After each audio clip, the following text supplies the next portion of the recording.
राधा रानी की शक्ति। गोवर्धन लीला के बाद समस्त ब्रजमंडल के कृष्ण के नाम की चर्चा होने लगी। सभी ब्रजवासी कृष्ण की जय जयकार कर रहे थे और उनकी महिमा का गान कर रहे थे। ब्रज के गोप गोपियों के मध्य कृष्ण की ही चर्चा थी। एक स्थान पर कुछ गोप और गोपियां एकत्रित थी और यही चर्चा चल रही थी। तभी एक गोप मधुमंगल बोला, इसमें कृष्ण की क्या विशेषता है? यह कार्य तो हम लोग भी कर सकते हैं। वहां राधा रानी की सखी ललिता भी उपस्थित थी। वह तुरंत बोल उठी, हाँ हाँ, देखी है तुम्हारी योग्यता। जब कृष्ण ने पर्वत उठाया था तो तुम सभी ने अपनी अपनी लाठियां पर्वत के नीचे लगा थी और कान्हा से हाथ हटा लेने के लिए कहा था। हाथ हटाना तो दूर, कान्हा ने थोड़ी से अंगुली टेढ़ी की और तुम सब की लाठियां चटाचट टूट गई थी। तब तुम सब मिलकर यही बोले थे, कान्हा तुम ही संभालो। तब कान्हा ने ही पर्वत संभाला था। यह सुनकर मधुमंगल बोला, आहा, मान लिया कि कान्हा ने ही संभाला, किंतु हमने प्रयास तो किया, तुमने क्या किया? यह सुनकर ललिता बोली, हाँ हाँ, देखी है तुम्हारे कान्हा की भी शक्ति। माना हमने कुछ नहीं किया, किंतु हमारी सखी राधा रानी ने तो किया। मधुमंगल बोला, अच्छा जी, राधा रानी ने क्या करा, तनिक यह तो बताओ। ललिता ने उत्तर दिया, पर्वत तो हमारी राधा रानी ने ही उठाया था, कृष्ण का तो बस नाम हो गया। यह सुनकर सभी गोप सखा हंसने लगे और बोले, लो जी, अब यह राधा रानी कहाँ से आ गई? पर्वत उठाया कान्हा ने, हाथ दुखे कान्हा के।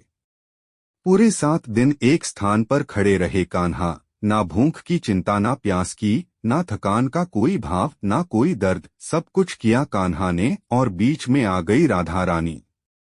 तब ललिता बोली, लगता है जिस समय कान्हा ने पर्वत उठाया था उस समय तुम लोग कहीं और थे, अन्यथा तुमको भी पता चल जाता कि पर्वत तो हमारी राधा रानी ने ही उठाया था। यह सुनकर सभी गोप सखा बोले, ऐसी प्रलयकारी स्थिति में कहीं और जाकर हमको क्या मरना था? एक कृष्ण ही तो हम सबका आश्रय थे, जिन्होंने सबके प्राणों की रक्षा की। ललिता बोली, तब भी तुमको यह नहीं पता चला कि पर्वत हमारी राधा रानी ने उठाया था? सभी गोप सखा बोले, हमने तो ऐसा कुछ भी नहीं देखा। तब ललिता बोली, अच्छा यह बताओ कि कान्हा ने पर्वत किस हाथ से उठाया था? मधुमंगल बोला, कान्हा ने तो पर्वत अपने बाएं हाथ से ही उठा दिया था, दाएं हाथ की तो आवश्यकता ही नहीं पड़ी। तब ललिता बोली, तभी तो मैं कहती हूँ कि पर्वत हमारी राधा रानी ने उठाया, कृष्ण ने नहीं। यदि कृष्ण अपनी शक्ति से पर्वत उठाते तो वह दाएं हाथ से उठाते, किंतु उन्होंने पर्वत बाएं हाथ से उठाया, क्योंकि किसी भी पुरुष का दायां भाग उसका स्वयं का तथा बायां भाग स्त्री का प्रतीक होता है।